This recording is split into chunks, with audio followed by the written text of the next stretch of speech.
स्वर्गमा एउटा आश्चर्यजनक चिन्ह देखियो। सूर्य पहिरेकी एउटी स्त्री देखा परी, जसको पाउमुनि चन्द्रमा थियो र त्यसले शिरमा 12वटा ताराको मुकुट लगाएकी थिए।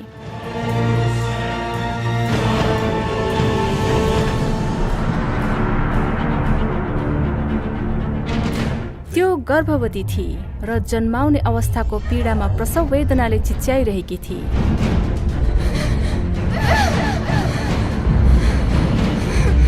अनि स्वर्गमा अर्को एउटा चिन्ह देखियो। एउटा ठूलो रातो अजिङ्गर देखा पर्यो। बालक जन्मन साथ त्यसलाई निलिहालु भनी त्यो अजिङ्गर बालक जन्माउन लागेकी स्त्रीको सामुन्ने खडा थियो।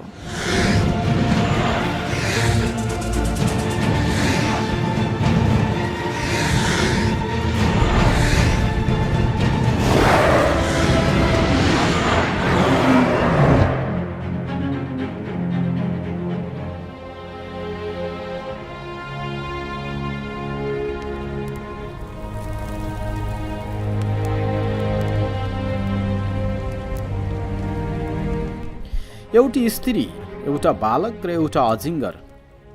पहिलो झलकमा यो एउटा तर्साउने दन्ते कथाका पात्रहरू झैं लाग्दछ। वास्तवमा तपाईँ साक्षी हुनुभएको यी डरलाग्दो घटनाहरू करिब 2000 वर्ष अगाडि प्रेरित यूहन्नाले प्रकाश पाउनुभएको सत्य र शक्तिशाली भविष्यवाणी थियो।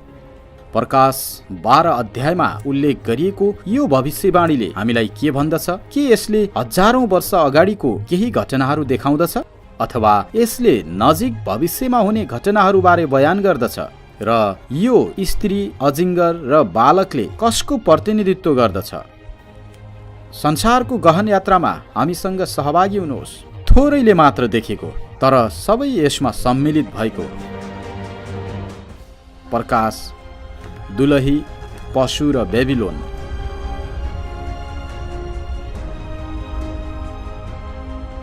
बाइबलको अन्तिम पुस्तक प्रकाशमा प्रेरित यूहन्नाले असल र दृष्टिबीचको महान सङ्घर्षबारे दर्शन पाउनु भएको छ। युद्धको भविष्यवाणी जुन समयको सुरुवातसँगै नेपथ्यमा उग्र रूपमा चलिरहेको छ। यस भविष्यवाणीका रहस्यहरू शताब्दीौंसम्म गोप्य राखिएको थियो।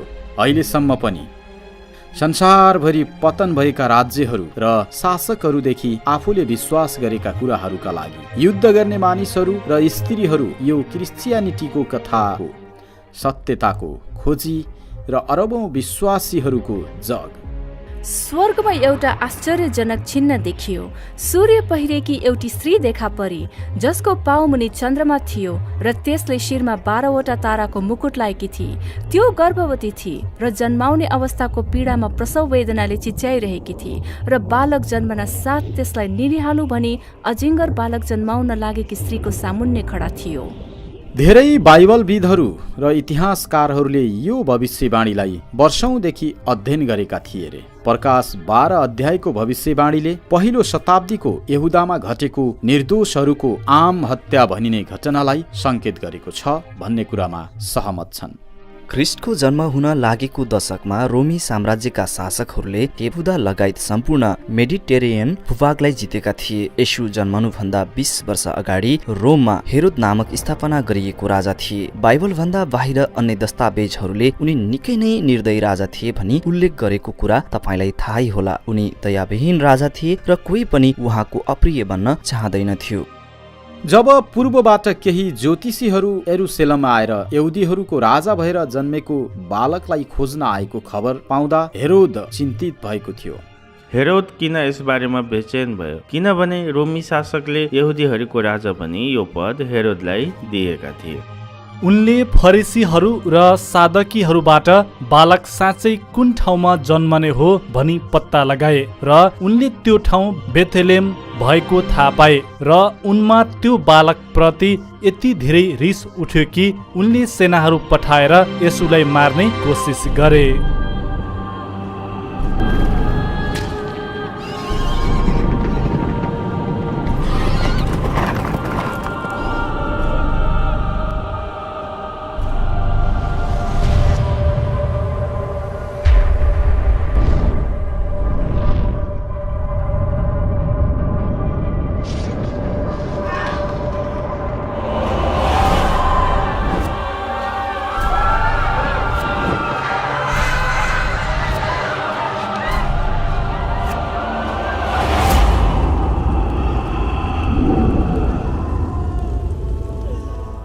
बाइबलले हामीलाई बताउँछ कि यो बर्बर घटनामा पुरानो राजाको तानाशाहीपूर्ण डाहाभन्दा पनि बढी अन्य कुराले प्रेरित भएको बताउँछ। धेरै बाइबलविदहरूले विश्वास गर्छन् कि यो ठूलो सङ्घर्षको एउटा भाग हो जसले युगलाई ढाकेको छ र अहिले पनि ढाकिरहेको छ। यी भविष्यवाणीहरूका रहस्यहरू खोल्नका लागि हामीले सबैभन्दा पहिला प्रमुख चरित्रहरू स्त्री, बालक र अजिङ्गरलाई चिन्नु पर्दछ। स्त्रीलाई नजिकबाट नियालौं। हामीलाई थाहा छ कि यो स्त्री कोही वा केही चीजको चिन्ह हो। यो स्त्रीले कसको प्रतिनिधित्व गरेको हो भनी बाइबलले हामीलाई बताएको छ। पति हो, आफ्ना पत्नीहरूलाई प्रेम गर, जसरी ख्रिस्टले पनि मण्डलीलाई प्रेम गर्नुभयो र त्यसको निम्ति आफूलाई अर्पण गर्नुभयो। यो स्त्रीले मण्डलीको प्रतिनिधित्व गरेको कुरा स्पष्ट रूपमा धर्मशास्त्रले देखाउँदछ। स्त्रीले परमेश्वरका मानिसको प्रतिनिधित्व गरेको तपाईले पाउनुहुन्छ। यो हामीले पुरानो नियममा पाउँछौं, यो हामीले नयाँ नियममा पनि पाउँछौं। यसु इस्राएलका मानिसहरू बीचबाट आउनुभयो र यसुले बढाउन खोजे अनुसार त्यो मण्डलीको वृद्धि भएको कुरा नै मण्डलीको वृद्धि हो। सबैभन्दा महत्त्वपूर्ण कुरा, यस स्त्रीले एउटा विशेष छोरालाई जन्म दिन लागिरहेकी छिन्। यो बालक को हो? हामीसँग यस बारेमा एक जोडी संकेतहरू छन्। एक, उहाँले फलामको राजदण्डले जात जातिहरूमाथि शासन गर्नुहुनेछ। यो पुरानो करारको लागि सन्दर्भ हो जहाँ परमेश्वर नै एक हुनुहुन्छ, जसले फलामको राजदण्डले जाति जातिहरूमाथि राज्य गर्नुहुन्छ भन्ने कुरा स्पष्ट पारिएको छ र त्यसपछि उहाँ स्वर्गमा उचालिनु हुनेछ। यसरी यी दुईवटा संकेतहरूले उहाँ येशू हुनुहुन्छ भनी हामीलाई राम्रोसँग व्याख्या गरिदिएको छ। अब यस महत्त्वपूर्ण भविष्यवाणीको सर्वश्रेष्ठ खलनायकको बारेमा विचार गरौँ, एउटा अजिङ्गर। अनि स्वर्गमा अर्को एउटा चिन्ह देखियो, एउटा ठुलो रातो अजिङ्गर। तपाईलाई थाहा छ, म तपाईलाई यस बारे एउटा काल्पनिक सिद्धान्त दिन सक्छु, तर बाइबलले हामीलाई यो अजिङ्गर के हो भनी बताएको छ। त्यो अजिङ्गर दियाबलस हो। त्यो ठुलो अजिङ्गर तल फालियो, त्यो प्राचीन सर्प जो सारा संसारलाई बहकाउने दियाबलस वा शैतान हो, त्यो पृथ्वीमा फ्याँकियो र त्यसका दूतहरू त्यसका साथसाथै फ्याँकियो। हामी यहाँ के देख्छौँ? प्रकाश 12 अध्यायको पहिलो भागमा ख्रिस्ट र शैतान बीचको युगौं पुरानो सङ्घर्षको साङ्केतिक चित्रण छ। ख्रिस्टको सम्पूर्ण जीवन र सेवकाईमा शैतानले मानव जातिलाई मुक्ति दिने येशूको योजनामा बाधा पुर्याउने कोसिस गरेको छ।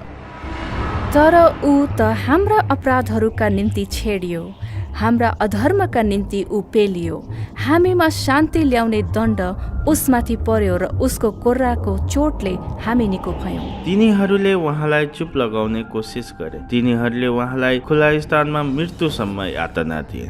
येशूको पुनरुत्थानसँगै मुक्तिको योजनालाई असफल पार्ने शैतानको योजना चकनाचुर भयो।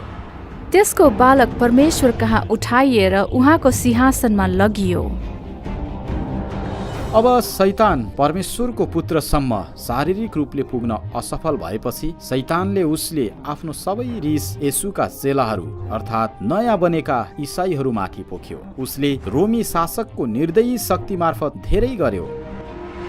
जब त्यस अजिङ्गरले आफू पृथ्वीमा फ्याँकिएको देख्यो, तब त्यसले छोरो जन्माउने त्यस स्त्रीलाई खेद्यो। रोमी शासनमा क्रिस्चियनिटी एउटा सङ्घर्षरत, सानो र यातनामा परेको अल्पसङ्ख्यक समूह थियो जसलाई समाजमा कुनै औपचारिक स्थान थिएन र त्यहाँ यातनाहरूको श्रृङ्खला नै चलिरहेको थियो, जसमध्ये कुनै कुनै निकै पीडादायक थियो। रोमी साम्राज्यमा धर्मको भूमिकाहरूमध्ये एउटा भूमिका प्रान्तको समुन्नतिलाई सुरक्षित पार्नु थियो। यदि देवताहरूलाई सही ढङ्गले पूजाआजा गरियो भने उनीहरूले साम्राज्यमा फलिफाप गर्छन् र यदि सही ढङ्गले पूजाआजा गरिएन भने दैवी प्रकोपका कारण साम्राज्यमा नराम्रा कुराहरू हुन्छन् भन्ने विचार थियो। उनीहरूले देवताहरूका लागि बलिदान चढाउन चाहँदैनथे र त्यतिखेर शासकलाई पनि देवता भनेर बुझिन्थ्यो। यसैले सजिलैसँग हामी थाहा पाउन सक्छौ कि यी मानिसहरू बलिको बोको समान थिए। साधारणतया त्यहाँ केही नराम्रो कुरा भयो भने यो सबै उनीहरूकै बीचमा बसोबास गर्ने इसाईहरूले देवताहरूलाई राम्रोसँग पूजाआजा गर्न अस्वीकार गरेका कारण भएको ठानिन्थ्यो। निरन्तर रूपले इसाईहरूलाई उनीहरूको सरकारी कार्यालयहरूमा, उनीहरूको सैनिक कार्यालयहरूमा भएको अधिकारको हनन हुने थाल्यो। उनीहरूको पुस्तकहरू जफत गरिन्थ्यो, उनीहरूको मण्डलीहरू ध्वस्त पारिन्थ्यो, उनीहरूलाई समूहमा जम्मा हुन बन्देज लगाइन्थ्यो र अरू पनि यस्तै यस्तै कुरा गरिन्थ्यो। यो सब किनभने उनीहरूले वास्तवमै साम्राज्यको हितलाई हानि पुर्याइरहेको छ भन्ने चिन्ताको कारण थियो। जसरी सुरुवातको मण्डली रोमबाट कठिन सतावटमा पर्यो, उनीहरूको जीवन सत्यताको लागि शक्तिशाली गवाई भयो। मूर्ति पूजकहरू निरन्तर अन्धविश्वासको डरमा बाँचिरहेका बेला इसाईहरू भने अनन्त शान्तिका साथ यातना र मृत्युको सामना गरिरहेका थिए। नेरोले वास्तवमा उनीहरूलाई सिंहको आहारा बनाएको थियो। उसले उनीहरूलाई खम्बाहरूमा बाँधे, उनीहरूको शरीरमा अलकत्रा दलिएर र मानवको दियोको रूपमा उनीहरूलाई जलाइदिए र त्यसको उज्यालोले तिनीहरूले रातको समयमा खुसियाली मनाउँथे। तिनीहरू तन्काइएर दुई भागमा चुडिन्थे, तरबार बाजहरूद्वारा काटिएर मारिन्थे। अनेक सृजनात्मक तरिकाबाट इसाईहरूलाई समाप्त पार्ने कोसिस हुन्थ्यो। जीवनको पीडादायक अन्तको सामना गरिरहँदा पनि उनीहरू रमाइरहेका हुन्थे र गीत गाइरहेका हुन्थे। यसरी हजारौं इसाईहरूले उनीहरूको विश्वासको कारण चुकाएको आखिरी मूल्य, उनीहरूको मर्ने बेलाको प्रार्थनाहरू र रगतले नयाँ मण्डलीको बीजारोपण भयो। यी इसाईहरू कसरी यस्तो तरिकाले मर्न सकेको भनी मानिसहरू साह्रै छक्क पर्थे र तत्काल यसको असरले आफू पनि इसाई बन्थे। र यसरी इसाईहरू डडेलुसरी फैलिँदै गए। जति जति उनीहरूलाई मार्दै जान्थे त्यति त्यति उनीहरू विश्वासमा दरिलो हुन्थे। र यो सत्य हो र म सोध्छु कि निरङ्कुश र शक्तिशाली शासकहरूले दमन गर्न जति नै योजनाबद्ध कोसिसहरू गरे पनि सुरुवातका मण्डली फैलिँदै गए। उनीहरू इसाईहरूको विरुद्धमा कडा रूपमा प्रस्तुत भए पनि सुरुवातका मण्डलीहरू बाँची नै रहे। तर्तुलियन बहस गर्छन्, जब केही कुरा नराम्रो हुन्छ, जब अनिकाल पर्छ अथवा जहाँ बिरामी हुन्छ, महामारीले सबै कुरा लान्छ, सबैजनाले भन्न थाल्छन् इसाईहरूलाई सिंहको आहारा बनाऊ। अनि उसले भन्छ, यति धेरै मानिसहरू यति थोरै सिंहहरूको लागि।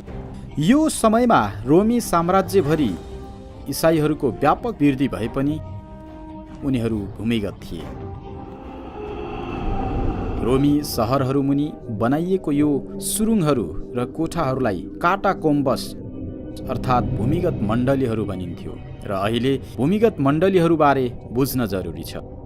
पहिलो कुरा, धेरै मानिसहरूले रोमभित्र प्राकृतिक रूपमा गुफाहरू थिए भनी अनुमान गर्छन् र इसाईहरू मात्र त्यहाँभित्र बसे।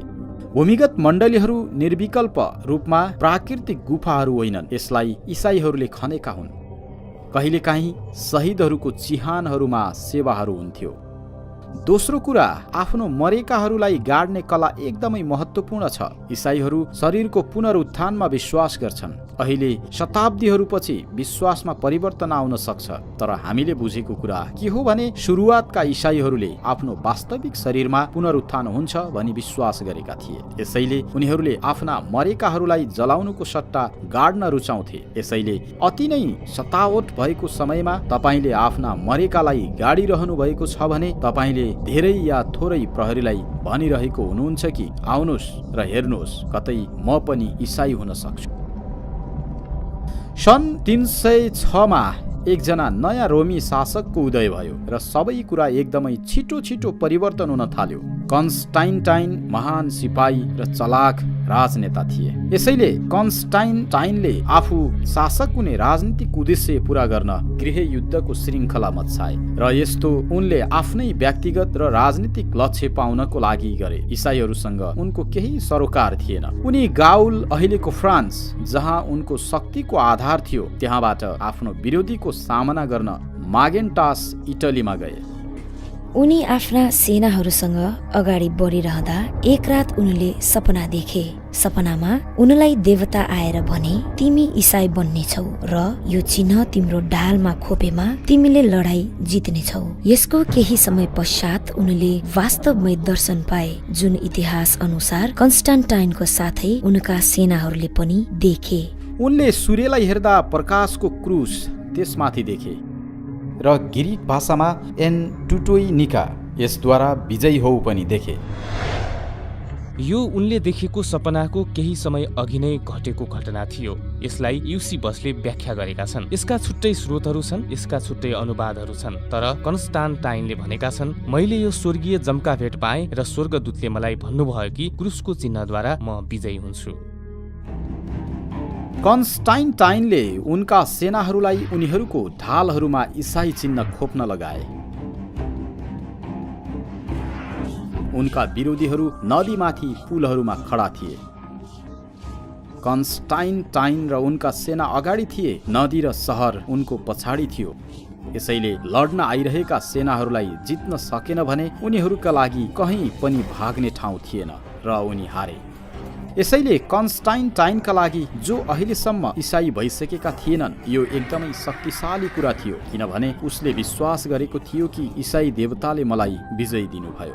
यसैले तपाईँ मूर्तिपूजक वा जो कोही धर्मबारे दुविधामा हुनुहुन्छ भने यहाँ देवताहरू बीचको मुठभेड पाउनुहुन्छ र को सबैभन्दा उच्चमा पुग्यो, इसाई देवता। तपाईले आफैले निर्णय गर्न सक्नुहुन्छ।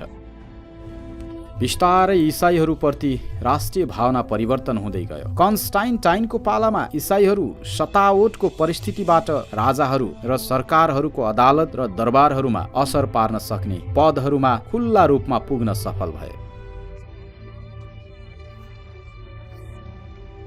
यसैले अधिकांश धनीवर्गले आफैलाई इसाई बनाएर स्थानीय बिसपहरू इत्यादि भए। यो एउटा ठूलो कुरा थिएन, किनभने तिनीहरूले त्यसै पनि विश्वास राख्दथे कि एउटा सर्वोच्च सर्वश्रेष्ठ ईश्वरको भिन्न भिन्नै रूप हुन्छ। यदि तपाईँ सेनाको माथिल्लो पदमा पुग्नु छ भने अथवा निजामती सेवाको माथिल्लो तहमा जानु छ भने इसाई बन्नु जरुरी छ, किनभने सबै माथिल्लो पदहरूमा इसाईहरू छन्। यो एकदमै आकर्षक भयो, किनभने कन्स्टान्टाइनको छुटको आज्ञाले यो सम्भव भयो।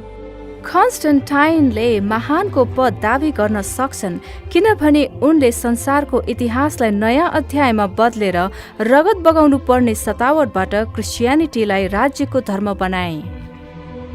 र यसैले रोमी साम्राज्यभरिका मानिसहरू इसाई मण्डलीभित्र छिरे। उनीहरूले आफूसँगै आफ्नो पुरानो मूर्तिपूजक विश्वासहरू र प्रथाहरू पनि लिएर आए। उच्च पदमा रहने जुन 10, 15, 25% मानिसहरू थिए, तिनीहरूमा इसाईहरूको संख्या बढ्यो र जुन सबैभन्दा उच्च पदमा रहने 1-2% मानिसहरू थिए, त्यसमा झन् नाटकीय ढङ्गले बढ्यो। त्यो वास्तविक ठूलो रूपमा बदलाव थियो, किनभने तब इसाई धर्म हामीले आज देख्ने इसाई धर्मको रूपमा परिवर्तन भएको थियो। अब जो मानिसहरूले देश चलाइरहेका थिए उनीहरू इसाई भएका थिए। समय बित्दै गएपछि मण्डलीका अगुवाहरूले राजकीय पोसाकहरू पहिरिन थाले र भट्किलो उत्सवहरू मनाउन थाले, जुन मूर्तिपूजक धर्महरूको एउटा पाटो हो र परमेश्वरको साधारण आज्ञाहरूको साटोमा अन्धविश्वासहरू र मानिसले बनाएका रीतिथितिहरू सिकाउन थाले। अहिले इसाई मण्डलीहरूले अधर्मी संसारलाई परिवर्तन गर्नुको साटो मूर्तिपूजकहरूले मण्डलीलाई परिवर्तन गरिरहेको थियो। पहिलो शताब्दी हुँदै दोस्रोदेखि चौथो शताब्दीहरूमा नयाँ करारमा उल्लेख भएको दस्तावेजहरूको आधारमा अभ्यास गरिएका थिए, जसले मण्डलीको आधार यो लामो अन्धकार सुरुङभित्रको आकारलाई प्रदर्शन गर्दथ्यो। त्यसपछि चौथो शताब्दीबाट यो लामो अन्धकार सुरुङबाट निस्केर यो मण्डलीको अभ्यास पहिलेको भन्दा अति फरक हुँदै गयो। कि तपाईँ भन्नुहुन्छ यो के भयो? सन् 391 मा थियोडोसियस शासकको आज्ञा अनुसार रोम राज्यको राष्ट्रिय धर्म क्रिस्चियनिटी हुन पुग्यो। मूर्ति भएको मन्दिरहरूमा पूजाआजा गर्न कानुनी रूपमा बन्देज लगाइयो र सबै अरू धर्मका अभ्यासहरूमा रोक लगाइयो।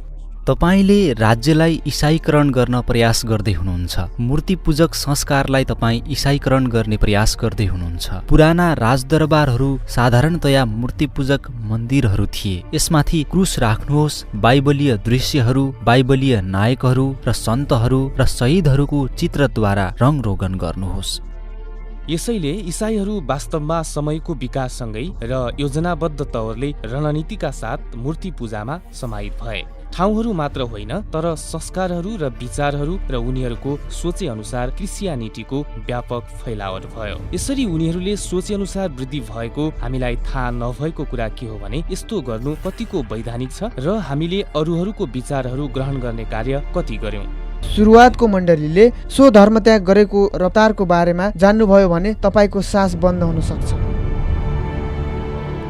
लाखौंको संख्यामा मूर्ति पूजकहरू मण्डलीमा सहभागी भए। स्वाभाविक रूपमै उनीहरूको आफ्ना मूर्तिका सम्पत्तिहरू फाल्न चाहेनन्। रोमीहरू र ग्रीकहरू देवताहरूको प्रतीकहरूले यति धेरै घेरिएका थिए कि तिनीहरूले क्रिस्चियनिटीमा पनि उस्तै गरे। भर्खरै विश्वास गरेका इसाईहरूले उनीहरूको मूर्तिहरूमा पावल, मरियम र पत्रुस जस्ता इसाई नामहरू जोडे। जुपिटरको शालिक अब पत्रुसको शालिक भयो। र यो हामीलाई कसरी थाहा हुन्छ भने यसको टाउको माथि भएको सूर्य आकारको चक्रले यो पत्रुस होइन तर मूर्ति पूजक शालिको नयाँ नामकरण गरिएको हो। आइसिसको रूप जुन वास्तवमा मिश्र देशकी देवी हुन्, पहिले नै ग्रीक भएकी थिइन्, पछि बालक बोकेकी मरियमको रूप भइन्। एउटी आमा र बालकको प्रचलन तपाईले सम्पूर्ण इतिहासभरि पाउनुहुन्छ। तपाईले यो मिथरैजममा पाउनुहुन्छ, तपाईले यो बेबिलोनमा पाउनुहुन्छ, तपाईले यो पर्सियाभरि पाउनुहुन्छ। मरियमले यी अरू देवीहरूमा भएको केही गुणहरू बोकेकी देखिन्छन्। उनले गाढा नीलो रङको कोट पहिरिएकी छिन् र उनी अर्धचन्द्रमा उभिएकी छिन्। उनी सबै देवताहरूकी आमा हुन्। आइसिसले उनको छोरो होरेसलाई बोकेकी छिन्। यो मूर्तिले नयाँ नाम पायो र यसलाई अहिले मरियमले बालक यसु बोकेको नाम दियो। अथवा हर्मेस देवताको चित्रलाई यसु असल गोठालोको रूपमा चित्रण गरियो। चाँडै नै मण्डलीहरूमा सन्तहरूका शालिक र यसुको समेत पूजाआजा गरिन थाल्यो। परमेश्वरले 10 आज्ञाहरूमा स्पष्ट रूपमा मूर्ति पूजा नगर्नु भने तापनि मानिसहरूले यो नयाँ टाँसिएको मूर्तिहरूलाई पुज्ने र प्रार्थना गर्ने कार्य निरन्तर रूपमा गरिरहेका छन्। आफ्ना निम्ति खोपेर कुनै किसिमको मूर्ति नबनाउनु, माथि आकाश अथवा तल पृथ्वी वा तल पानीमा भएको कुनै कुराको आकारको प्रतिमूर्ति नबनाउनु, तिनीहरूका सामु ननिहिरिनु, तिनीहरूको पूजा नगर्नु। अन्तिम बुँदा अनुसार यसुकी आमा मरियमलाई मान्ने कुरा जनाउँछ। यो सत्य हो कि मरियम एक विश्वासिली स्त्री थिइन् र उहाँ आमाको रूपमा आदर गर्न योग्यकी थिइन्, तर धर्मशास्त्रमा कतै पनि उनलाई देवी हुन् वा पुज्नुपर्छ भनी भनिएको छैन। प्राचीन इसाई इतिहासमा मरियम जहिले पनि महत्वपूर्ण रहँदै आएकी थिइन्, तर मध्ययुगमा आएर अलग रूपमा उनलाई अर्धदेवीको स्थान दिइयो।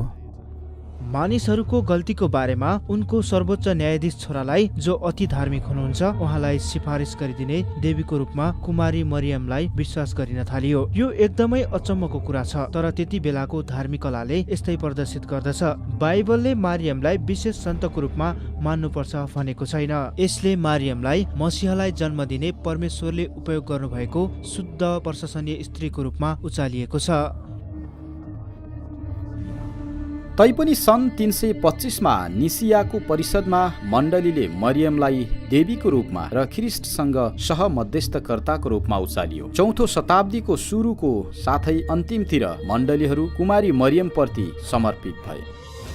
तर दुःखको कुरा, वर्तमान समयमा यी गल्तीहरू मात्र भएका थिएनन्। प्रेरितको युगमा बप्तिस्मा भनेको ख्रिस्टलाई विवेकपूर्ण निर्णय गरी परिपक्व भएर अङ्गालेका व्यक्तिहरूको लागि मात्र सुरक्षित राखिएको पवित्र उत्सव थियो। यो भनेको ख्रिस्टलाई स्वीकार गरेको र उहाँसँग क्षमा मागेको सार्वजनिक साक्षी थियो। बप्तिस्माको शाब्दिक अर्थ भनेको हाम्रो पुरानो जीवन मरेको र गाडिएको हुनु अनि ख्रिस्टमा नयाँ जीवन पाई पुनः बौरी उठेको वा फेरि जन्मेको हो।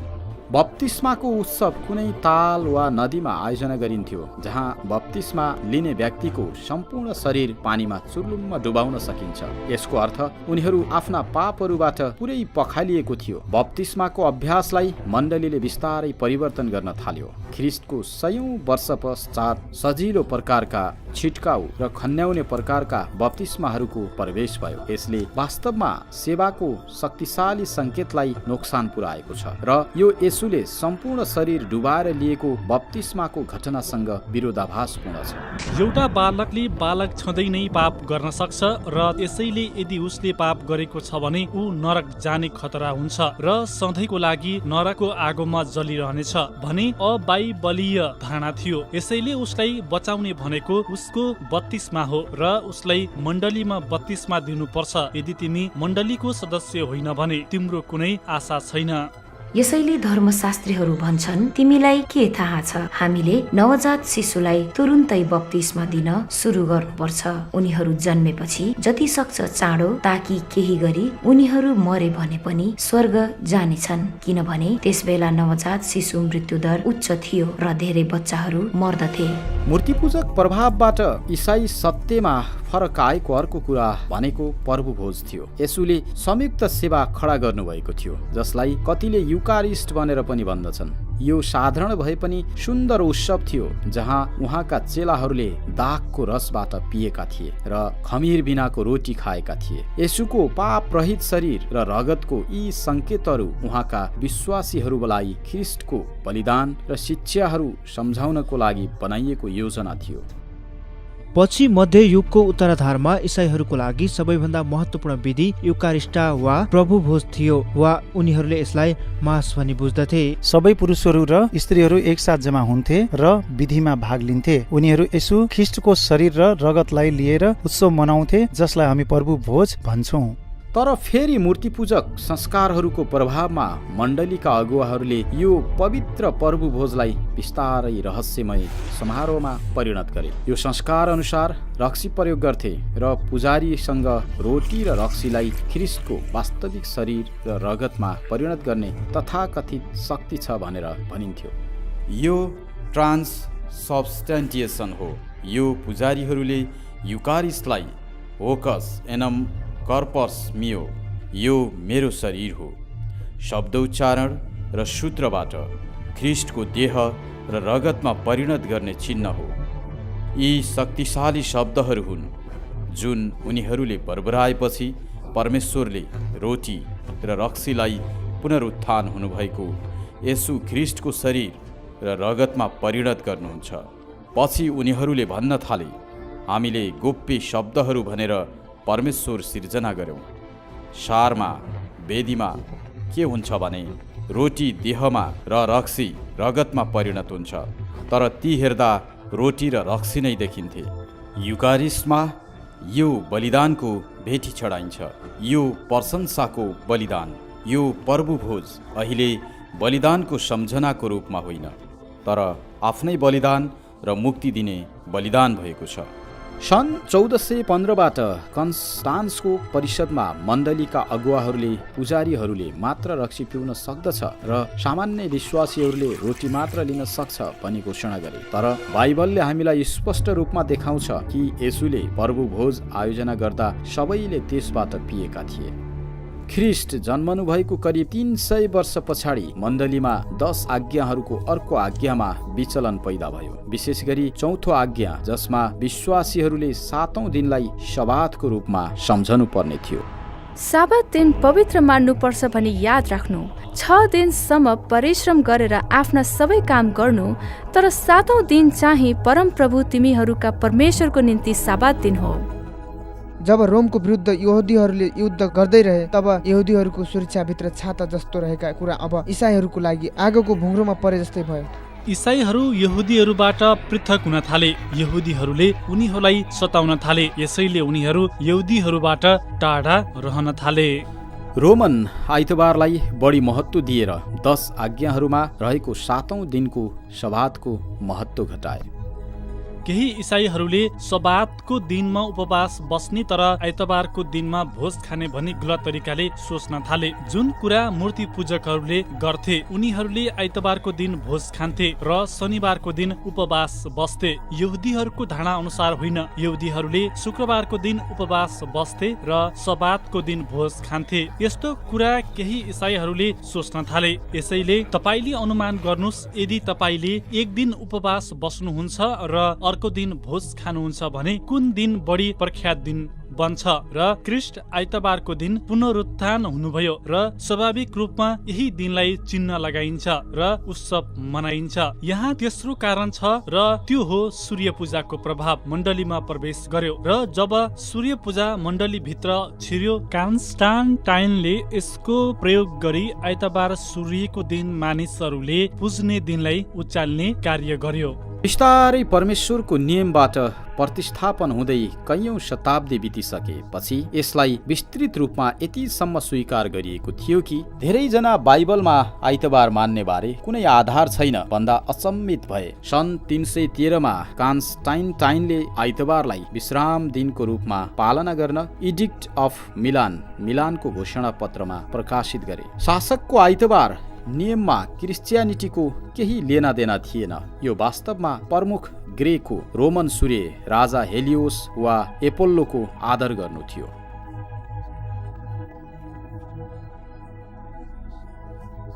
सम्राट कन्स्टान्टाइन इसाई त भए, तर सूर्य देवतालाई अझै मान दिने हुनाले सम्राट कन्स्टान्टाइनले उपासना गर्ने दिन, जस्तो यहुदीहरूको प्रथा थियो, शनिबार सबातबाट सारेर सूर्य देवताको दिन आइतबारमा सारे। तत्पश्चात इसाई परम्पराहरूमा खुसी साथ कमसे कम धेरै भागमा शनिबारको साटो आइतबारलाई उपासना गर्ने दिनको रूपमा मान्न थाले। यो कुरा सन् 321 मा कन्स्टान्टाइनले दिएको अर्को घोषणा पत्रबाट स्पष्ट हुन्छ, जब उनले आज्ञा गरेका थिए। सूर्यको श्रद्धेय दिनमा शहरमा बसोबास गर्ने सबै निजामती कर्मचारीहरू र मानिसहरूले विश्राम गर्नु र सबै कार्यशालाहरू बन्द रहन्। विचार गर्नुहोस्, यो घोषणामा सूर्य शब्द प्रयोग गरिएको छ। कन्स्टान्टाइन महानले सबै राज्यका लागि आइतबारलाई विश्राम दिन मान्ने नियम पारित गरेको रेकर्ड छ। स्पष्ट कुरा, मण्डलीमा यो परिवर्तन एकै रातमा पक्कै भएको होइन। इतिहासले भन्छ कि दशकौंसम्म सातौं दिन सबात र आइतबारलाई सँगसँगै पवित्र दिनहरूको रूपमा मनाइँदै आइरहे। प्रेरितहरूको समयमा धेरै सुरुका मण्डलीले स्पष्ट रूपमा यहुदी शनिबारलाई थामिरहेका थिए, तर तेस्रो शताब्दीको मध्यदेखि उत्तरार्धको अवधिमा धेरै मात्रामा त्याग्ने कार्य भयो र अझै पनि त्यागिरहेका छन्। चौथो शताब्दीको सुरुवातदेखि रोमी राज्यको धेरै भागहरूमा इसाईहरूले साधारणतया आइतबार उपासना गर्न थाले। कन्स्टान्टाइनको पालामा पहिलो पटक सबातको विधि शनिबारबाट आइतबार परिणत भएको पाइन्छ। शताब्दीौं पहिला दानियल अगमवक्ताले धार्मिक शक्ति शक्तिशाली हुनेछ, जसले समयहरू र नियमहरू परिणत गर्नेछ भनी भविष्यवाणी गरेका छन्। 10 आज्ञाहरूमा त्यहाँ एउटै मात्र आज्ञा छ जसमा समयको पनि कुरा छ, र त्यो हो सबात। मूर्तिपूजक इतिहासले नरकको आगो बारेको सिद्धान्तलाई पनि तोडमोड पारेको छ। बाइबलले प्रकाशको पुस्तकमा हामीलाई सिकाउँछ कि महान इन्साफको दिन पश्चात जीवनको पुस्तकमा नाउँ नभएका सबैलाई अग्निकुण्डमा फालिन्छ। त्यो समयमा तिनीहरू प्रत्येकको आफ्नो आफ्नो काम अनुसार दण्ड दिइन्छ र उनीहरूको अन्त्य सधैँका लागि हुनेछ। तिनीहरूसँग नडराओ जसले शरीरलाई मार्छन् तर आत्मालाई मार्न सक्दैनन्, बरु आत्मा र शरीर दुवैलाई नरकमा नाश गर्न सक्नेसँग डराओ, किनभने जीवितले आफू मर्छ भन्ने कुरा थाहा हुन्छ, तर मरेकोलाई केही थाहा हुँदैन। पुजारीहरूले नरक भनेको शैतानले राज्य गर्ने अनन्त पीडादायक ठाउँ हो जुन मृत्यु पश्चात सुरुवात हुन्छ भनी सिकाउन थाले। राजा र साधारण जनतालाई आतंकित पार्न तथा परिवर्तन गर्न पतन भएको मण्डलीले कहिल्यै अन्त नहुने पीडाको यो डरलाग्दो अवधारणालाई प्रयोग गर्न सफल भयो। सबैभन्दा दुःखको कुरा, झुटो शिक्षाले यसुलाई निर्दयी शैतान जस्तो चित्रण गरेका छन्। अर्को मूर्तिपूजक अवधारणा जसले ईसाई सोचभित्र प्रवेश गरेको भनेको मृत्युपछिको जीवन सम्बन्धी हो। विश्राम स्थलको विचारले के सिकाउँछ भने मृत्युपछि केही मानिसहरू अस्थायी नरकको आगोमा पर्छन्, जहाँबाट उनीहरू स्वर्गको लागि शुद्ध पारिन्छन्। विश्राम स्थल भनेको पुनर्स्थापना घर जस्तै हो जुन स्वर्ग र नरकको बीचमा अवस्थित छ, र विश्राम स्थलबाट तपाईले मुक्ति पाउन सक्नुहुन्छ। मण्डली बिस्तारै विकसित हुन थाल्यो र यो कुरा मण्डलीमा बिस्तारै फैलिन थाल्यो। यदि मानिसहरू आफ्नो काममा सन्तुष्ट नभइकन मर्यो भने उनीहरू कतै पोस्टमार्टमको पीडामा पर्छ। उनीहरू शुद्ध हुन, आफ्ना पापहरूबाट छुटकारा पाउन र आफ्नो जीवनमा गरेका अपराधहरूबाट छुटकारा पाउन पीडामा पर्नेछन्। धेरैजनाले विश्राम स्थल र नरकको बारेमा गलत बुझेका छन्। यस्तो पनि मानिन्छ कि तपाईँ नरकबाट बाहिर निस्कन सक्नुहुन्छ, तपाईँ सक्नुहुन्न। तपाईँ नरकमा जानुभयो भने तपाईँ मुक्त हुन सक्नुहुन्न। तपाईँ एकदमै ठुलो पापी हुनुहुन्छ र नाशको लागि योग्य हुनुहुन्छ। तर धेरै मानिसहरू भन्छन् हामीसँग धेरै नराम्रा कुराहरू छन्, यसैले कसरी हामी स्वर्गका लागि असल बन्न सक्छौँ? तपाईँ यसमा प्रायश्चित गर्नुपर्छ र अनि त्यहाँबाट विश्राम स्थलको कुरा निस्कियो। यसैले धेरै इसाईहरूले उनीहरूका आफन्तहरू विश्राम स्थलमा पीडित छन् भनी विश्वास गर्छन् र विश्राम स्थल कुनै राम्रो ठाउँ होइन। विश्राम स्थलको विचार येशूको पालाभन्दा निकै समय अघि आएको थियो। प्लेटोको अभिलेखहरूमा ईस्वी पूर्व 400 भन्दा अगाडि यो शुद्धै र इन्साफको विचारहरू पाइएको थियो। तर विश्राम स्थल भन्ने वास्तविक स्थानबारे भने शताब्दीौं पछि मात्र आयो। सन् 1160 देखि 1180 को बीच धर्मशास्त्रीहरूले विश्राम स्थलबारे सिद्धान्तको विकास गरे र यसको औपचारिक स्वीकारोक्ति सन् 1274 मा दोस्रो लियोन्सको परिषदले गर्यो।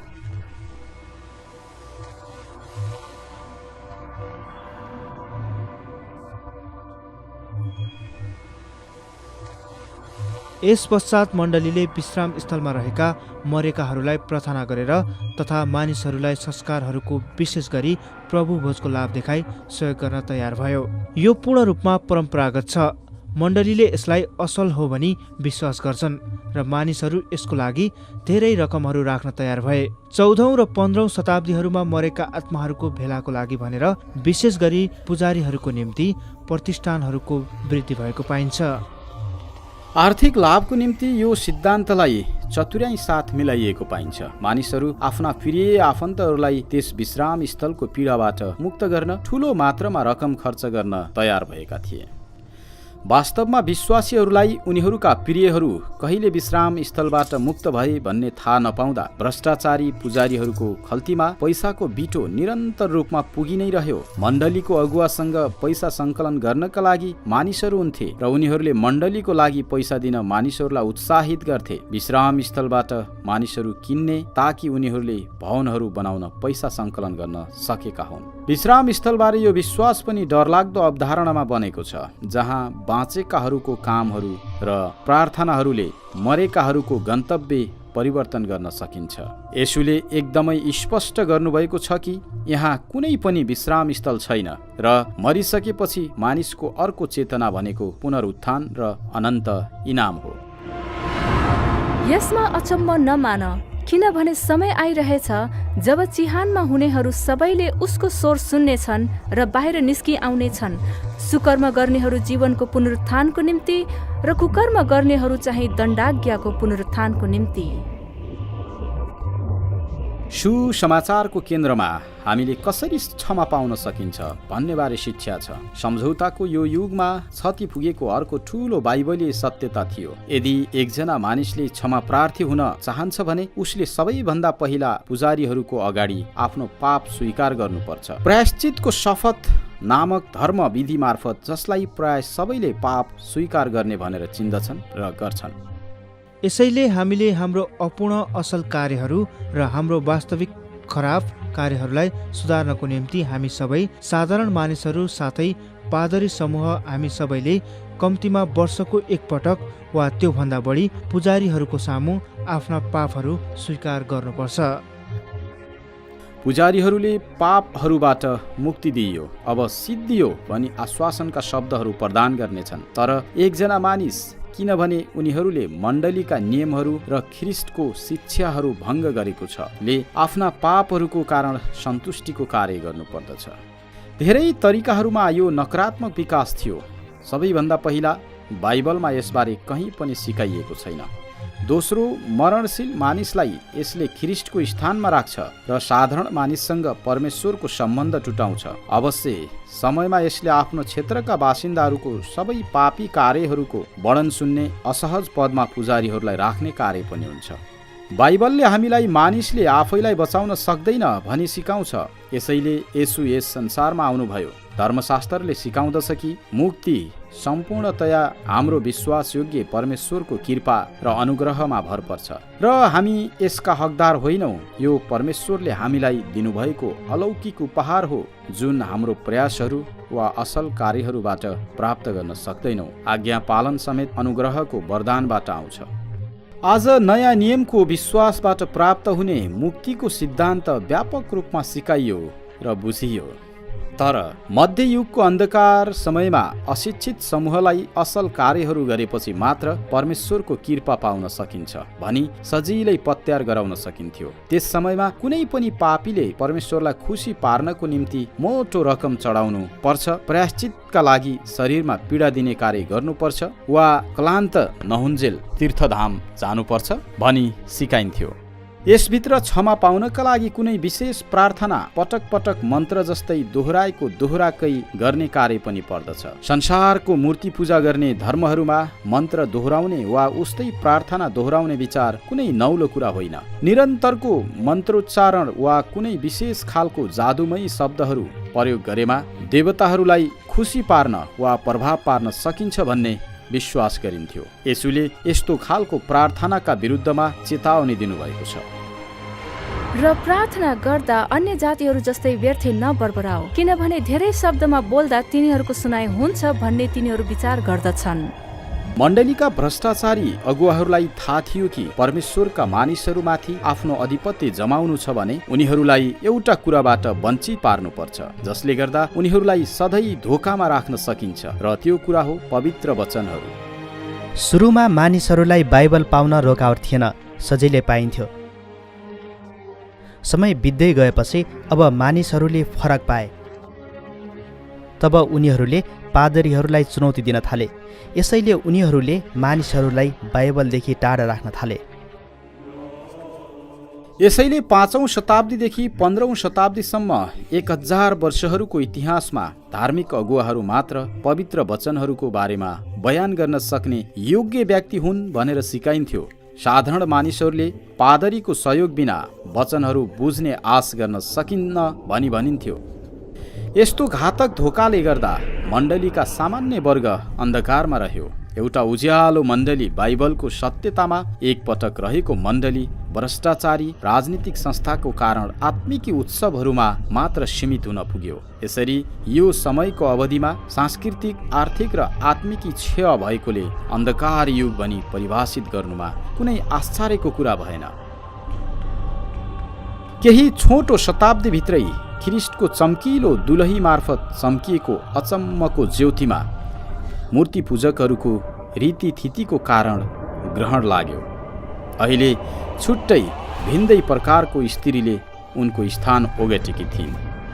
त्यहाँ 7वटा शिर र 10वटा सिङ भएको ईश्वर निन्दाका नाउँहरूले भरिपूर्ण भएको चहकिलो रातो रङको पशुमाथि बसेकी एउटी स्त्रीलाई मैले देखेँ। त्यस स्त्रीले बैजनी र चहकिलो रातो लुगा लाएकी थिए अनि त्यो सुन, रत्न र मोतीहरूले सिँगारिएकी थिए र घिनलाग्दा कुरा अर्थात् त्यसका व्यभिचारका अशुद्ध कुराहरूले भरिएको एउटा सुनको प्याला हातमा लिएकी थिए। त्यसको निधारमा एउटा नाउँ लेखिएको थियो, रहस्य, पृथ्वीका वेश्याहरू र घिनलाग्दा कुराहरूकी आमा, महान बेबिलोन।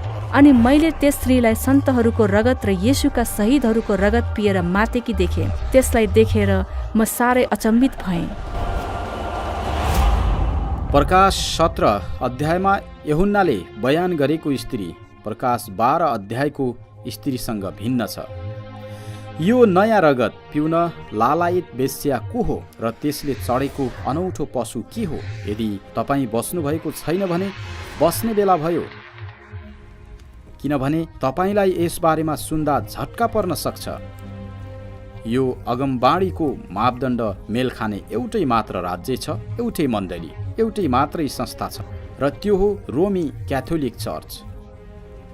यसको मतलब त्यस मण्डलीमा विश्वास गर्ने सबै मानिसहरू खराब छन्, पाखण्डी छन् वा हराएका छन् भन्ने होइन। क्याथोलिक मानिसहरू निकै दयालु छन् र इतिहासभरि हेर्यौँ भने उनीहरूले धेरै असल कार्यहरू गरेका छन्।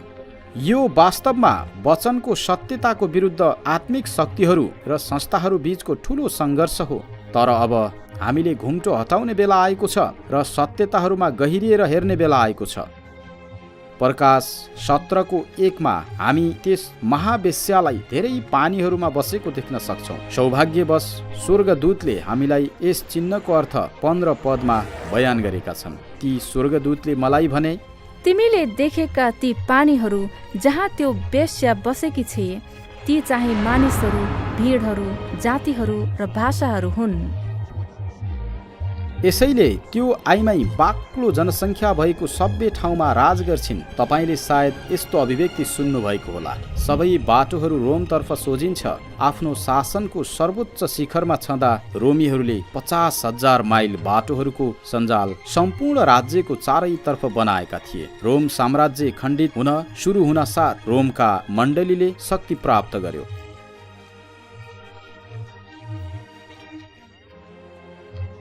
रोम साम्राज्यको पतनको कारण क्याथोलिक मण्डलीको शक्ति सञ्चय हुनु हो। र तपाईले अवस्था बुझ्नुहुन्छ।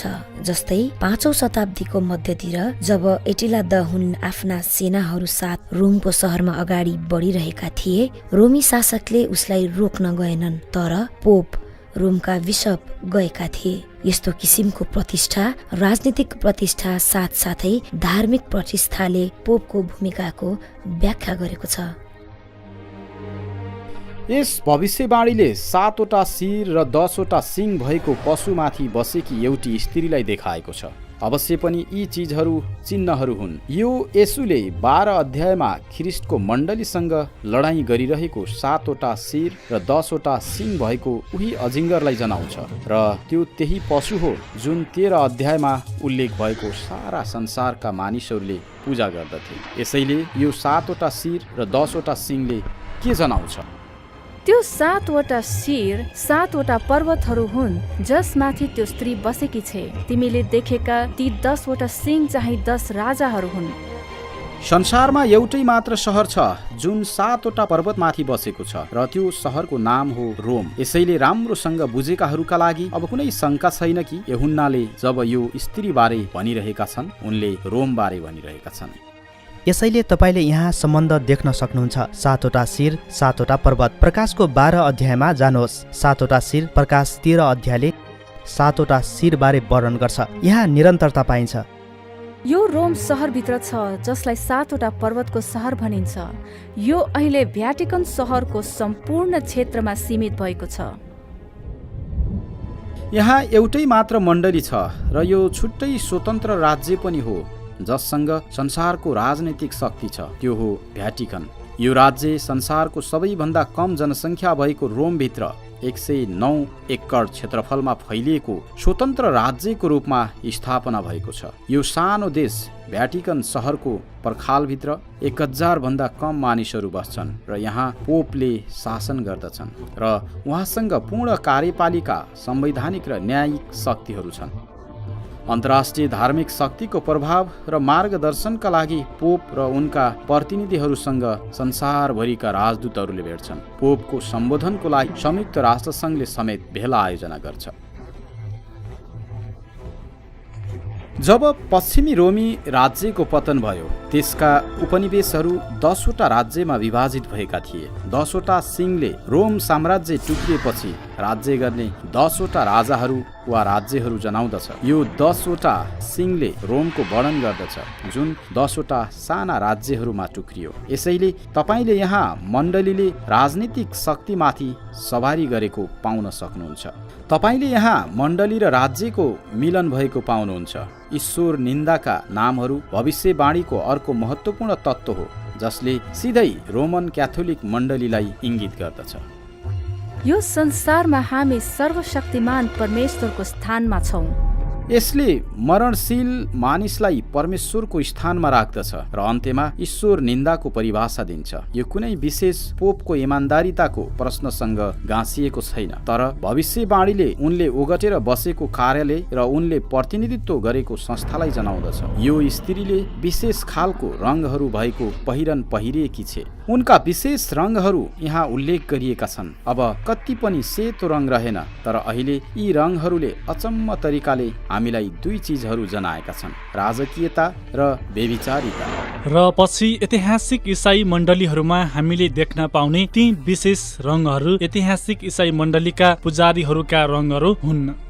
यी रोमी कैसरहरूको प्रधान रङहरू मात्र होइन, तर क्याथोलिक विश्वकोश अनुसार बिशपहरूको औपचारिक रङ बैजनी हो र पादरीहरूका लागि रातो हो। बैजनी र रातो रङ सहित थप यो बेस्या वा भ्रष्टाचारी मण्डलीसँग सुन, रत्न र मोतीहरूको खजना छन्। जब कसैले उसको असीमित सुन, रत्न र मोतीहरूबारे विचार गर्छन् अनि उसले थाहा पाउँछ कि रोमन क्याथोलिक मण्डली संसारको सबैभन्दा धनी धार्मिक संस्था हो। हरेक वर्ष संसारभरिका पर्यटकहरू रोमन मण्डलीको वैभवशाली ऐश्वर्य हेर्न पुग्ने गर्दछन्। यस स्त्रीबारे बेचैन पार्ने अर्को चिन्ह पद 6 मा पाइन्छ। अनि मैले त्यस स्त्रीलाई सन्तहरूको रगत र येशूका शहीदहरूको रगत पिएर मातेकी देखेँ। शताब्दीौंसम्म इसाईहरू र यहुदीहरूको सबैभन्दा भयानक दमनकर्ताको रूपमा रोमन मण्डली रहेको इतिहासले देखाउँदछ। वास्तवमा रोमको मण्डलीको भयानक दमन र सतावटहरूबाट 5 करोडभन्दा बढी मानिसहरू शहीद भएको इतिहासकारहरूले बताएका छन्। यसैले यहाँ भविष्यवाणीले के भनेको छ? मण्डली अविश्वसनीय सतावटमा अभ्यस्त हुनेछ र त्यो ठ्याक्कै भने जस्तो भयो। र मण्डलीले कानुनी प्रक्रिया थाल्यो। कानुनी व्यवस्था सोधपुछ भनी नै आफ्ना विचारहरू गलत भनेर परित्याग गराउन जति सक्दो धेरै यी मानिसहरूलाई केरकार गरिने र अगाडि फैलिन नदिनका लागि अभियानका अगुवाहरू पक्रने। मण्डलीले आफूसँग असहमत भएका व्यक्तिहरूलाई सतावट दिँदा सबैभन्दा बढी मृत्यु भएको प्रमाण पाइन्छ र यस्तो दमनकारी व्यवहार मध्ययुगहरूको अवधिभरि भएको थियो। यसैले यो स्त्री वा मण्डली ख्रिस्टको साँचो चेलाहरूलाई दमन गर्ने सतावटकी शक्ति हुन्। अन्धकारमा हिँड्ने मानिसहरूले एउटा ठुलो ज्योति देखेका छन्। मृत्युको छायाको देशमा बस्नेहरूमाथि एउटा ज्योति उदाएको छ। पिटर बाल्डो, जसलाई वाल्डेस भनेर पनि चिनिन्छ, एकदमै धनी र शिक्षित युवा व्यापारीको जीवन परिवर्तनको अनुभव थियो। वाल्डोको युवा साथी अचानक मर्यो। जीवनको अल्पायु र संसारिक धनको क्षणिकता महसुस गरी वाल्डोले आफ्ना सबै थोक ख्रिस्टको निम्ति समर्पित गर्ने दृढ निश्चय गरे। उनले आफ्ना सम्पत्तिहरू गरिबलाई बाँडिदिए र फिरन्ते प्रचारक बने। बाइबल अक्षरमश बुझ्नुपर्छ र मण्डलीहरूलाई उनीहरूकै भाषामा स्वतन्त्रपूर्वक बाइबल घोषणा गर्नुपर्दछ भनी वाल्डोले सिकाउँथे। सन् 1170मा पिटर वाल्डोले धेरै सङ्ख्यामा चेलाहरू भेला गरे, जसलाई लियोन्सको गरिब वा वाल्डेन्सियन्स भनिन्थ्यो। र उनीहरूले आफूसँग पवित्र वचनहरू बोकी हिँड्थे। उनीहरू व्यापारीहरू जस्तै बन्थे र उनीहरू जहाँ जान्थे त्यहाँ वचनहरू बाँड्दथे। वाल्डोको विचारहरूलाई ईश्वर निन्दा भनी औपचारिक रूपमा दोष लगाइयो। पिटर वाल्डोको सन् 1218मा मृत्यु भए पश्चात रोमन मण्डलीले वाल्डेन्सियन्सहरूलाई निर्दयतापूर्वक सताउन थाले। विभिन्न युरोपियन देशहरूमा धेरैजनालाई शताब्दीौंसम्म मृत्युदण्ड दिए र दिने कोसिस जारी राखे। पवित्र आत्माले मण्डलीभित्र धेरैजनालाई चुने जो सुधारको लागि निडरता साथ खडा भए। यस्तै एकजना व्यक्ति हुन् जोन विक्लिफ, जो अक्सफोर्डको शिक्षकका साथै अङ्ग्रेजी ईश्वर शास्त्री प्रचारक र अनुवादक थिए। रोमले पवित्र धर्मशास्त्रलाई प्रथासँग साटिएको पाएपछि उनले आत्मिक रूपमा भोको मानिसबाट जीवनको रोटी खोसेको आरोप पुजारी वर्गलाई लगाए। बाइबल नै सर्वोच्च अधिकार हो भनी उनी विश्वास गर्थे र उनले बाइबल अनुवाद गर्न थाले। उनीसँग लोलाड भनिने केही चेलाहरू थिए जो धर्मशास्त्र बाँड्न र प्रचार गर्न जान्थे। समय बित्दै गएपछि उनका लेखहरू र कार्यहरूले लाखौं परमेश्वरका मानिसहरूमा प्रभाव पार्दै भूकम्पका तरङ्गहरू जस्तै फैलिँदै गए। ती लेखहरूलाई कहीँ पनि पढिन्थ्यो जहाँ विद्यार्थीहरू हुन्थे, जहाँ धर्मशास्त्रीहरू हुन्थे, र ती लेखहरूले यात्रा पनि गरे र बोहेमियासम्म यात्रा गरे र उनीहरूले जोन हसलाई पनि प्रभावित पारे। विक्लिफ जस्तै जोन हसले पनि मानिसहरूको भाषामा धर्मशास्त्रबाट प्रचार गर्थे, जसलाई अहिले मण्डलीले ल्याटिनको हराएको भाषाका पक्षमा वकालत गर्दै अभ्यास गर्न निषेध गर्यो। उनले खुल्ला रूपमा पादरीको घमण्ड, महत्वाकांक्षा र भ्रष्टाचारको विरुद्धमा बोल्न सुरु गरे र मण्डलीलाई नडराइकन सुधार गर्न आह्वान गरे। उहाँलाई आफ्नो विचारहरूको समर्थन जुटाउन भनियो। आफूलाई लागेको अभियोगको जवाफ दिने क्रममा उनलाई ईश्वर निन्दा बोलेको पाइएको भनियो र उनलाई पक्रियो र ईश्वर निन्दाको आरोपमा मुद्दा चलाइयो। गार्डहरूले उनलाई मार्न लगे। मृत्युको अन्तिम घडीमा उनले भविष्यवाणी गरे, 100 वर्षहरूमा परमेश्वरले एकजना मानिसलाई सुधारको निम्ति उचाल्नुहुन्छ जसलाई दबाउन सकिँदैन। मार्टिन लुथर ईश्वर शास्त्री लेखक, सङ्गीत संयोजक र पूजाहारी 16औं शताब्दीको प्रख्यात धार्मिक सुधारक बने। लुथरले विटनबर्गको विश्वविद्यालयबाट ईश्वर शास्त्रमा डाक्टरको उपाधि पाएका थिए र उनले बाइबलबाट आएको बाहेक अन्य कुनै सिद्धान्तलाई स्वीकार नगर्न इसाईहरूलाई निर्भयता साथ प्रचार गरे र यो सोला स्क्रिप्चुराको सिद्धान्त सुधारको मेघ गर्जन साबित भयो। यही समयमा नयाँ सन्त पिटरको भव्य महल बनाउन रोममा शिलान्यास कार्यक्रम सम्पन्न भएको थियो। मण्डलीले जोहान टेट्जेल भन्ने डोमिनिकल अगुवाईलाई क्याथेड्रलका लागि आवश्यक कोष सङ्कलन गर्नका लागि दोष माफी पत्र बिक्री गर्न जर्मनी पठाए। जब लुथरले उनका सदस्यहरूले ती पत्रहरू खरिद गर्न लागेको खबर पाए, उनी अत्यन्तै क्रोधित भए। सन् 1517 अक्टोबर 31मा लुथरले विटनबर्गको अल सेन्ट्स मण्डलीका ढोकाहरूमा उनको प्रख्यात विरोध पत्र झुन्डाए र यसले पोप सहित धेरै मानिसहरूको ध्यान केन्द्रित गर्यो र उनका लेखहरूको आलोचना गरेर एक प्रकारको घोषणापत्र जारी गर्यो जसलाई पापल बुल भनियो। यसैले ओम्स भनिने स्थानमा जर्मन शासकले सुनवाई कार्यक्रम आयोजना गरे। उनलाई भेला भएको समूहको अगाडि उपस्थित गरियो। उनलाई आफ्ना किताबहरूको थाक देखाइयो। उनलाई सोधियो, के तिमी फिर्ता लिन्छौ? के तिमी आफूले सिकाएका शिक्षाहरू त्याग्न तयार छौ? यो बडो साहसपूर्ण समय थियो, किनभने लुथरको सन्दर्भमा भन्ने हो भने उनलाई थाहा थियो कि अब उनलाई मार्न लाने थियो।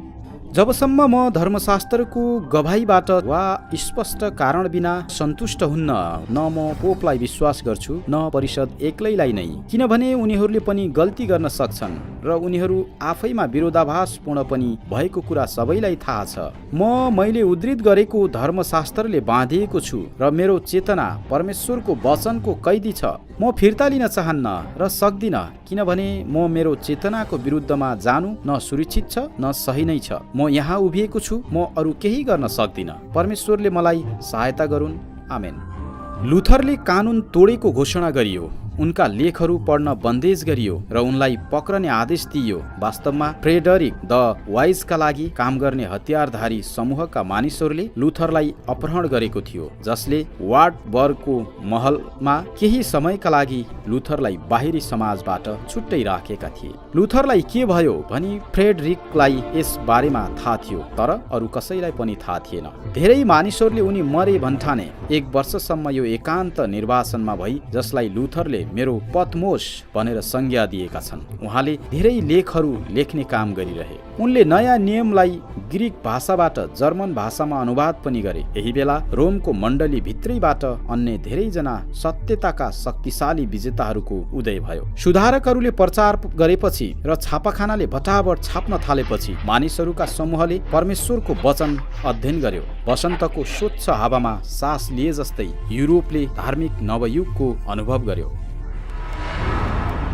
तब तिमीहरूले सत्य के हो सो जान्नेछौ र सत्यले तिमीहरूलाई स्वतन्त्र तुल्याउनेछ।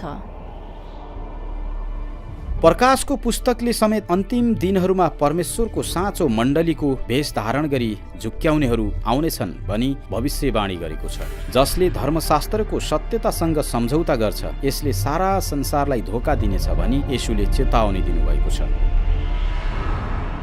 किनकि झुटा ख्रिस्टहरू र झुटा अगमवक्ताहरू खडा हुनेछन् र हुन सके चुनिएकाहरूलाई पनि भड्काउनका लागि ठूला ठूला चिन्हहरू र आश्चर्यका कामहरू देखाउनेछन्। यो अन्तिम धोकाको केही समय पश्चात ख्रिस्ट आउनुहुनेछ र उहाँ मण्डलीको लागि आउनुहुनेछ, जुन मण्डली सबै प्रकारका झुटा प्रथाहरू र मूर्ति पूजाहरूबाट शुद्ध भएको हुनेछ। यो यस्तो खालको मण्डली हो जसले परमेश्वरले यस्तै भन्नुभएको छ भन्ने कुरा उनले बोकेका प्रत्यक्ष सिद्धान्तमा पाइनेछ। यो आत्मिक युद्धको तनाव युगौंदेखि जारी छ र यो स्पष्ट छ कि भविष्यवाणी चाँडै नै पूरा हुँदैछ। यो युद्ध बढ्दै गइरहेकोले हामी सबैले एउटा बाटो रोज्नु पर्दछ। तिमीहरूले कसको सेवा गर्ने? आजै तिमीहरूले रोज। प्रिय मित्रहरू, भर्खरै हामीले हेर्यौं कि कसरी सुरुका इसाईहरू बाइबलीय सत्यताको सत्तामा बिस्तारै मूर्ति पूजकहरूको संस्कारहरू र प्रथाहरूमा ढल्कँदै गए। तर त्यसपछि परमेश्वरले सम्पूर्ण साम्राज्यको गल्तीहरूको विरोध गर्न विश्वासिलो मानिसहरू र स्त्रीहरूलाई उचाल्नुभयो। इतिहास अहिले आफै दोहोरिँदैछ। चाँडै नै सबैजना कि त ख्रिस्टको दुलहीसँग जम्मा हुनेछन् कि त बेबिलोनको पशुको पछि लाग्नेछन्। तपाईँ कतापट्टि खडा हुनुहुन्छ? बाइबल स्पष्ट छ, प्रमाणहरू अकाट्य छ। आखिरमा निर्णय तपाईको हातमा।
हामी आशा राख्दछौँ कि यो प्रोग्रामले तपाईँलाई आशिषित अनुभव गराएको छ।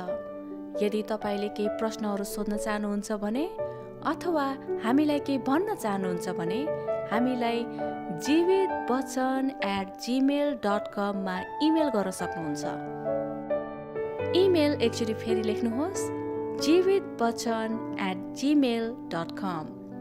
अरू आत्मिकी प्रस्तुतिहरूको लागि हाम्रो वेबसाइट jeevitbachan.com पनि हेर्न सक्नुहुन्छ। हस्त सबैलाई यीशु ख्रीष्टको नाममा फेरिदेखि जय मसीह।